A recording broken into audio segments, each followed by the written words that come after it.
어느새 이모가 이렇게 라디오도 하고 있구나. 훨씬 저보다 나이가 뭔가 지긋한 느낌. 애늙은이 같다는 말씀이신가요? 오늘 총 2권을 가져왔는데요. 2권 모두 저와 비슷한 사람들의 책입니다. 이렇게 해도 되는 채널 맞죠?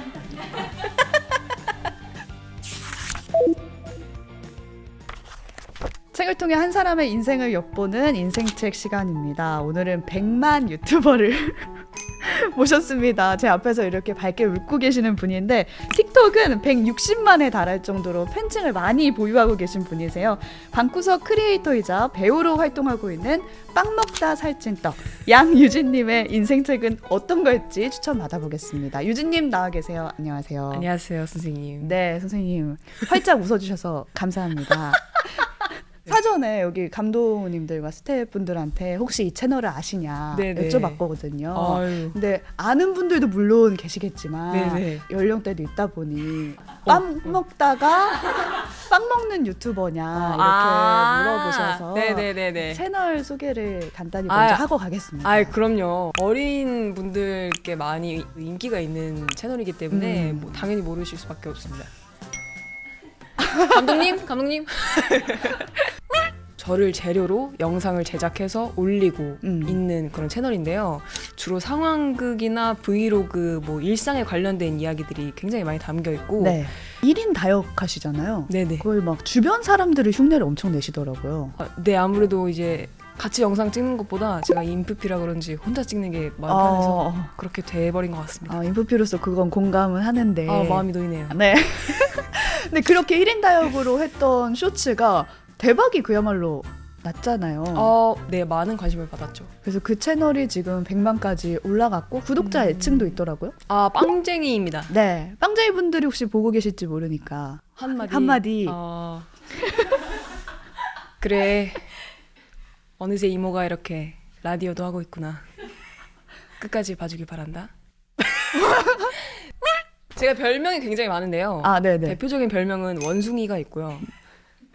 웃지 마세요. 아까부터 계속. 원숭이. 네. 적지 마세요. 다재다능하고 뭐 그런 뭐 모습들 때문인지 아니면 인중이 길어서인지 원숭이를 닮았다고 많이 이야기를 해주고. 네. 그리고 제가 취향이 되게 조금 친구들이 보기에는 할머니스러운 부분들이 있는데 그래서 네. 할머니라고도 많이 불러주고 제 말투나 제 이런 털털한 성격을 보고 이모라고도 많이 불러줘서 네, 이모 여기 있어 이런 식으로 이야기를 종종 합니다. 뭔가 학과 선배 같은 느낌이 있네요. 근데 연령대는 저랑 차이가 나는 것 같은데 훨씬 저보다 나이가 뭔가 지긋한 느낌. 뭔가 선배미가 있다. 애늙은이 같다는 말씀이신가요? 약간 애늙은이? 그렇게 뻔뻔하게 좀 어쩌면 1인 다역을 막 하시면서 네네네. 인기를 끄셨잖아요. 예. 그런 유진님에게 인생책은 또 뭘지 어떤 예. 책인지 슬쩍 스포를 해주실까요? 오늘 총 2권을 가져왔는데요. 2권 모두 저와 비슷한 사람들의 책입니다. 그래서 저 스스로에게 많은 위로와 공감을 가져다 준 그런 책입니다. 그러면 일단 유진님이 어떤 사람인지 알아야 그 그쵸. 사람들이 이 책을 추천받을 수 있겠네요. 그렇습니다. 네. 유튜버라는 그 직업이 마음에 든다, 평생 하고 싶다 이런 얘기를 하셨잖아요. 영상에서. 네네. 그렇게 말을 하게 된 계기가 있으실까요? 일단은 이 일의 모든 구석들이 저는 참 마음에 듭니다. 저는 어렸을 때 한 책을 들고 30분 이상을 앉아 있었던 적이 없는데요. 편집 노트북을 들면 12시간은 그냥 앉아 있을 수 있어요. 화장실 왔다 갔다 하는 거 빼면. 그러니까 제작 과정 자체가 저한테는 이제 몰입할 수 있는 그런 거죠. 뭔가를 창작한다는 것. 근데 그 이후의 과정도 이제 너무 저한테는 또 행복한 거예요. 이후라고 하시면은 이렇게 창작한 창작물을 다른 플랫폼에 올려서 사람들의 반응을 보면 내 생각을 이 사람들은 이렇게 생각하는구나. 그리고 나로 인해 힘을 얻었구나. 위로를 얻었구나 하는 부분에서 또 행복을 느끼고 또 제 일상이 컨텐츠가 되고 그걸 또 좋아해 주신다는 것 자체가 저한테도 행복하고 위로나 용기를 줄 수 있는 사람이 조금씩 되어가고 있다는 느낌도 좋더라고요. 들고 또 예. 댓글 보다 보면은 그 많은 제작 과정이 있잖아요. 뭐 아이디어도 내야 되고 기획도 해야 되고 촬영하고 편집하고 그리고 또 직접 연기도 하시니까 네네. 이 과정 중에 가장 재밌는 게 어떤 거세요? 아 아무래도 연기할 때죠. 아 연기할 때 제가 하고 제가 웃어요. 제가 하고 혼자 웃다가 아우 미친 사람 이러면서 아, 잘 나왔을까 하고 보고 아유 뭐, 아쉽네 다시 하고 또 혼자 하고 또 혼자 웃고 너무 재밌어요. 영상 안에서만 1인 다역이 아니라 제작 전 과정에서 1인 다역을 하시네요. 그러네요. 뭐 감독도 내가 하고 네. 평가도 내가 하고 네네. 작가도 내가 하고 네, 그래서 이게 제가 느꼈을 때는 배우로 가는 길에 좀 연습이 되는 과정이라고도 좀 오. 느껴지기도 하고 제 시야를 넓힐 수 있는 좋은 기회라고도 생각하고 또 편집할 때 단어 선택이나 이런 것들을 고려하게 되면서 세상을 많이 공부하게 되는 부분도 있고 그래서 저는 이 일이 저는 성장을 굉장히 좋아하는데 저를 끊임없이 그냥 성장시켜줍니다.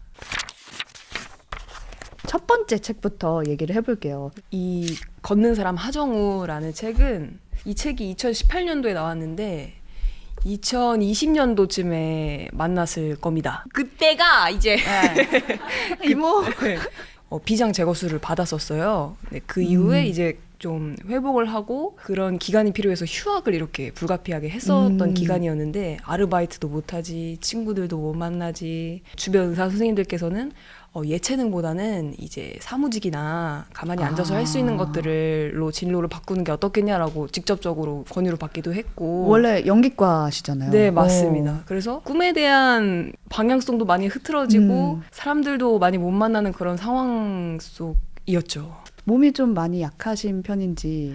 미성년자 때까지만 해도 이 루푸스를 가지고 있어도 어느 정도 이제 극복이 되는 부분이 있었는데 25이 지나니까 많이 약해지더라고요. 루푸스라는 질병에 대해서 모르시는 분도 계실 것 같아요. 이게 최근에 이제 유튜브를 통해서 채널을 통해서 네네. 내가 이 병을 앓고 있다라는 걸 공개하셨잖아요. 예, 맞습니다. 네, 어떤 질병인가요? 자가면역 질환이라는 게 뭐냐면 저희의 몸을 보호하는 면역 체계에 오류가 나서 이제 건강한 세포를 공격을 하는 거예요. 면역 체계가. 뭐 대표적으로는 염증이 많이 날 수도 있고요. 뭐 피로감도 쉽게 들 수 있고 저는 이제 아무래도 10년 차가 되었다 보니까 많은 이제 저만의 꿀팁들이 생겨서 잘 극복해 나갈 수 있는데 이게 심각한 상황이라고 한다면 피가 났을 때 피를 멎게 해주는 노란 피가 있잖아요. 혈소판이라고. 그쪽으로 이제 자가면역 질환이 오면은 면역 체계가 혈소판을 공격합니다. 그러면 노란 피가 없어지겠죠. 피가 안 멈춰요? 그렇죠. 멍이 잘 들고 상처가 나도 잘 아물지 않고 이 증상을 자각을 못하고 뭔가 치료를 빨리 해내지 않으면 뇌출혈이라든지 이런 중요 장기 기관에 출혈이 생겼는데 과다출혈이 그냥 일어날 수 있다든지 그러한 좀 심각한 그런 것들이 있죠. 그래서 일상을 남들과 똑같이 보내기에는 조금은 힘들고 어려운 그런 질병입니다. 하정우 작가님은 이 책에서 걷는 루틴 자체가 자신을 움직이게 하는 원동력이다라고 이야기를 계속 하고 있는데 그러한 부분들이 저한테 많이 이렇게 움직일 수 있게 해준 것 같아요. 본인이 걸으면서 든 생각과 에피소드를 책에 꽉 담았더라고요. 네네. 네, 이런 얘기가 있었거든요. 내가 할 수 있는 일이 오직 걷기밖에 없는 것만 같았던 시절도 있었다. 이 점이 마음에 든다. 내가 처한 상황이 어떻든 내 손에 쥔 것이 무엇이든 걷기는 내가 살아있는 한 계속할 수 있다는 거. 제가 이 책을 최근에 또 한 번 읽었는데 여기 보시면은 이렇게 줄을 막 이렇게 그으면서 읽었거든요. 혹시 유진님의 한 문장도 읽어주실 수 있을까요? 그럴 줄 알고 네. 나에겐 일상의 루틴이 다체의 기능을 한다. 위기 상황에서도 매일 꾸준히 지켜온 루틴을 반복하면 일상으로 돌아갈 수 있다는 희망이 희미하게 남아 보인다. 이 모든 것은 내 몸과 마음이 나에게 전환과 쉼을 요구하는 사인이다. 이때 방구석에 가만히 눕거나 앉아서 그냥 나아지길 기다리면 머리는 무거워지고 기분은 점점 가라앉는다. 계속 누워있으면 누워있어서 힘들고 앉아있으면 앉아있느라 힘들다. 그 결과는 고스란히 다시 나 자신에게 돌아온다. 악순환이 시작되는 것이다. 이런 늪에 빠져들려 할 때는 변덕스러운 감정에 나를 맡겨둘 게 아니라 규칙적인 루틴을 정해놓고 내 몸과 일정을 거기에 맞추는 편이 좋다. 실제로 이런 생각이 드셨을 때가 있었나 봐요. 이 책을 처음 만났을 때 당시에는 방금 제가 읽은 것처럼 누워서 제 생각과 제 이 감정 속에 몸을 내맡긴 채로 계속 이렇게 내려갔을 때니까 작가님이 추천해 주신 것처럼 뭐 집안을 청소한다든지 아니면 뭐 작가님도 그림을 그리시는데 그림을 그린다든지 그런 것들을 하면서 조금씩 이렇게 루틴을 만들고 올라오려고 노력을 했던 경험이 있죠. 그 루틴 얘기를 해주셔서 궁금한 게 네네. 본인의 하루 규칙적인 그 루틴 일정을 좀 말씀해 주실 수 있을까요? 일단 모닝 루틴, 네. 나이트 루틴 이렇게 있고요. 아침에 일어나서 물을 벌컥벌컥 먹어줍니다. 이래야 또 몸이 살아나니까 몸을 조금 깨운 상태에서 청소기를 바로 집어듭니다. 시골에 있어서 집이 굉장히 넓거든요. 그래서 그 한 20분 동안 청소기를 돌리면 몸이 또 깨어납니다. 그 상태에서 베란다에 가면 식물 친구들이 이렇게 있어요. 그 친구들 이제 흙이 말랐나 안 말랐나 확인하고 물을 한 번씩 싹 주고 또 베란다 한 번 정리해주고 제 작업실로 와서 일기를 씁니다. 아침에요? 예예. 오. 뭐 꿈을 꾼 게 있으면 꿈에 대한 얘기를 쓰고 어제 정리를 못한 생각이 있으면 그 생각을 다시 정리하고 아니면 오늘은 어떻게 지내야지 뭐 이런 것들을 또 저와 얘기하는 시간을 일기로 잠깐 갖습니다. 그다음에 이제 낮잠을 자나요? 그게 아니고 네. 간단하게 아침을 먹고 약을 먹으면 그게 제 모닝 루틴이에요. 그리고 나서 중간은 영상을 제작하는데 한 8시간 정도 걸리고요. 소품 준비하고 찍고 편집하고 8시간 지나면 이제 또 나이트 루틴이 찾아와요. 나이트 루틴에는 또 식물 친구들 한번 봐주고 아, 한 번 더. 네, 그리고 30분 동안 운동을 해주고 그리고 무조건 반신욕을 해주고 그러면은 몸이 완전히 지치게 되는데 그때 이제 명상을 한 10분 정도 해주고 독서를 하고 잡니다. 이게 매일매일 치러지는 루틴이라고요? 네. 진짜로? 이게 한 달 전에 생겼는데 하니까 사람이 우울할 틈이 없어요. 아, 그러네요. 지금 네. 이거 다 하려면. 그리고 밖에 나와서도 에너지가 너무 올라가니까 좋더라고요. 다음 인생책으로 이제 넘어가 보겠습니다. 아우. 네. 이 책은요? 이번 연도 3월에 만난 바다너스라는 채널을 속에 등장하시는 문상훈 작가님의 책입니다. 내가 한 말을 내가 오해하지 않기로 함. 100만 유튜버잖아요, 이분도. 예. 그래서 더 뭔가 이 책을 읽으셨을 때 이건 나랑 닮았는데? 라거나 이런 공감됐던 부분이 또 있으신지. 딱 요 문장인데요. 밤을 즐기는 사람을 좋아한다. 내일을 축내서 오늘의 아쉬움을 희석하는 사람들. 밖에서 아쉬웠던 제 모습을 집에 와서 그 책상에 앉아서 끄적끄적이면서 뭐 아유 바보야 이러고 있는 제 모습도 생각이 됐고 너무 일을 잘해서 난 역시 멋져 이러고 있는 저도 생각이 됐고 또 일기를 쓰다가 너무 길어져서 잠을 못 잘 때도 있는 제가 이제 많이 생각이 났죠. 저도 이 책 읽고 여러 문장을 좀 가지고 와봤는데 또 인프피잖아요. 이런 얘기가 또 와닿았어요. 누가 봐야지만 어떤 일을 하는 사람이고 그 대상이 알아주지 않으면 어떤 것도 사랑하지 않는 사람이었다. 이런 나에게는 어떤 행동이나 생각도 그 자체가 목적이 되지 못하고 주변 사람들의 반응이나 평가만이 목적이 된다. 나는 평생 나 자신을 위한, 내 만족을 위한 무엇도 하지 못하겠구나. 저도 이 문장 읽고 많은 생각을 했습니다. 이게 되게 어려운 부분인 것 같거든요. 타인의 어떤 시선에 두지 않고 날 위한 뭔가 행동을 한다는 거. 오로지 자신에게만 집중된 뭔가를 한다는 것이 어렵지요. 저는 보면서 느꼈던 게 되게 자기 비판적인 뭔가 나를 미워하고 결핍에 대해서 계속 말을 하면서 그런 글들이 쭉 나열이 되잖아요. 어쩌면 자존감이 낮았던 나에 대한 이야기를 또 하고 있는 것 같고 그런 걸 혹시 경험하셨거나 극복했던 그런 경험도 있으신가요? 상우님이 그렇게 여기에 적어서 세상에 공개하는 것만으로도 이제 용기가 있고 조금은 극복을 하시지 않았을까라는 저는 생각을 했는데 네. 저도 그런 부분이 있지만 저는 그 부분을 마주하고 인식만 하지 이렇게 세상에는 아직 내놓지는 못해서 또 그런 부분에서 저는 상우님이 굉장히 멋있다고 생각이 들었고 전 아직 가지고 있는 건 많아도 그런 결핍이나 부정적인 생각이나 가지고 있는 건 많아도 이렇게 상우님처럼 잘 정리는 하지는 못한 것 같습니다. 기회가 된다면 저는 상우님과 많은 대화를 나눠보고 싶은 생각이 있습니다. 네. 이제 유튜버 3년 차가 되셨잖아요. 네. 근데 그 전엔 사실 이렇게 채널이 떡상이라고 하죠, 소위. 아, 예, 예. 이렇게 팍 뜨면서 오히려 불안감을 느꼈던 시절이 있다고 들었었는데. 아, 그때는요, 주변의 말들에 제가 많이 흔들렸던 것 같아요. 이것도 하고 저것도 하고, 배우보다는 잠시 뭐, 이렇게 저렇게 해야지 해서 제 줏대가 많이 없었던 것 같아요. 그리고 제 일이 잘 되는 만큼 제 환경도 바뀔 수밖에 없잖아요. 하다못해 너무 가까운 지인의 반응까지 바뀌어버리니까 그거에 대해서 약간 혼란기가 있었던 것 같아요. 아. 나는 누구인가? 야, 나 이번에 가게 되는데 홍보 한번 해주라. 뭐, 이렇게 다가오는 게 사실 할 수 있는 말인데, 저도 할 수 있는 건데, 이제 제 입장에서는. 나를 그럼 홍보 수단으로밖에 안 본다는 거야. 약간 이렇게 날 마음이- 이용하겠다는 거야? 저를 이용하시겠다는 거예요. 근데 이제 그 성격이 아니니까. 아, 근데 제가 그건 좀 하고 이제 집 와서 일기 막 40장씩 쓰고. 나를 이용하려고 했다. 나를 이용하라고 한 사람이 많아짐. 집 안에 있어야겠음. 그런 시절이 있었는데, 그때 참 자기계발서 정말 많이 보고. 근데 자기계발서가 다 좋은 거라고는 이렇게 막 이렇게 확언할 수는 없지만 자기계발서를 통해서 저를 이렇게 바로잡는 그런 부분들은 분명하게 있거든요. 네네. 저는 읽으면서 저를 가만히 있게 안 두고 그래서 견딘다라는 생각보다는 저를 더 알아가려고 막 노력했었어요. 막 불안한 시기에. 왜 불안해 내가? 아, 그러면은 주변 사람들이 이렇게 바뀌었어. 그러면 지금 넌 안 바뀌었어. 아, 그 생각해보니까 내가 제일 많이 바뀌었네. 이렇게 알아가면서 저에 대한 공부를 굉장히 많이 하면서 보냈던 것 같습니다. 그 과정을 통해서 지금은 좀 달라지셨나요? 어떤가요? 지금은요, 뭐 많은 책에서 이렇게 하는 게 어떨까요? 저렇게 하는 게 어떨까요? 하지만 그것보다 제일 좋은 거는 그냥 일어나서 청소부터 하는 게 루틴.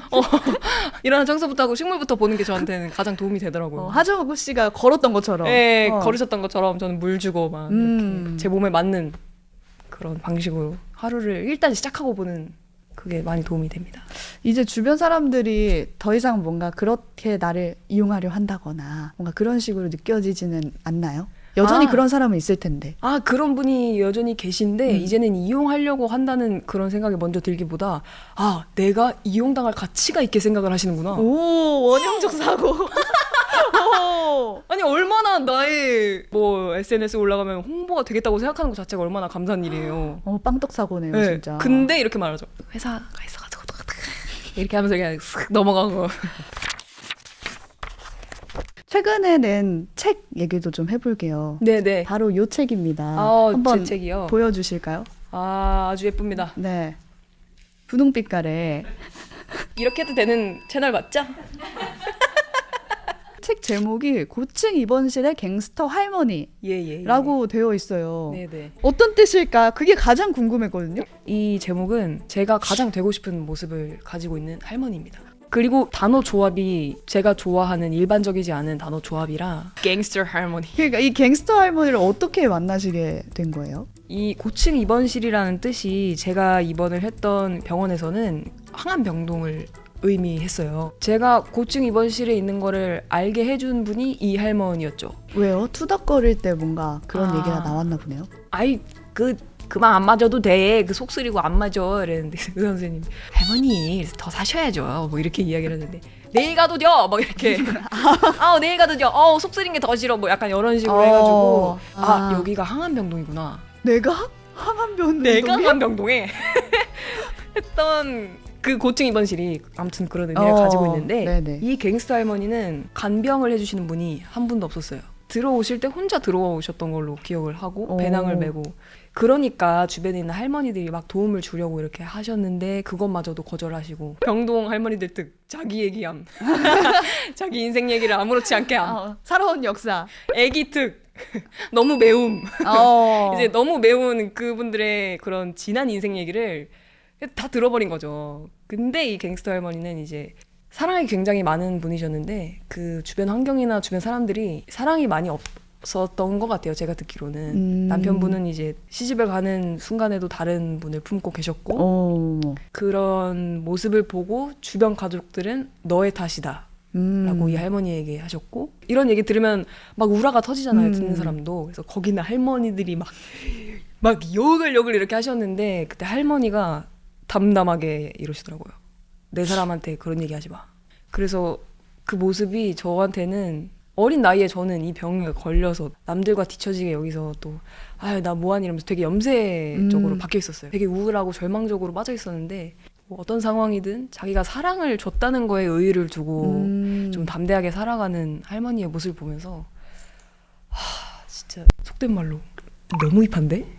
보답을 받지 않아도 그거를 다시 돌려받지 않아도 자기가 사랑을 주고 내 사람이라는 것에 대한 강한 마음이 있다는 게 참 멋있어 보여서 그럼에도 불구하고 어쨌든 살아가야 한다라는 거를 많이 느꼈기 때문에 이 할머니를 보고 그래서 저도 제 상황이랑 많이 비교가 됐으니까 아 나는 지금 이럴 때가 아니구나. 나도 사람들을 많이 사랑하고 세상을 사랑하고 나마저도 사랑하면서 살아가야겠다. 그런 생각을 싹 이렇게 바꿔주신 할머니죠. 갱스터 할머니의 소식은 이젠 들을 수 없나요? 저는 그때 소심했었어가지고 한마디도 못 드리고 이제는 제가 그 어렸을 때 소심한 제가 다르니까 들어가면 중간에 입원하시는 이제 할머니한테 어쩌면 먼저 말을 건넬 수도 있지 않을까. 이제는 너스레 떨면서 사과 드실래요? 뭐 망고 말랭이 뭐 약간 이런 느낌으로 좀 더 이렇게 하고 싶은 마음이 있죠.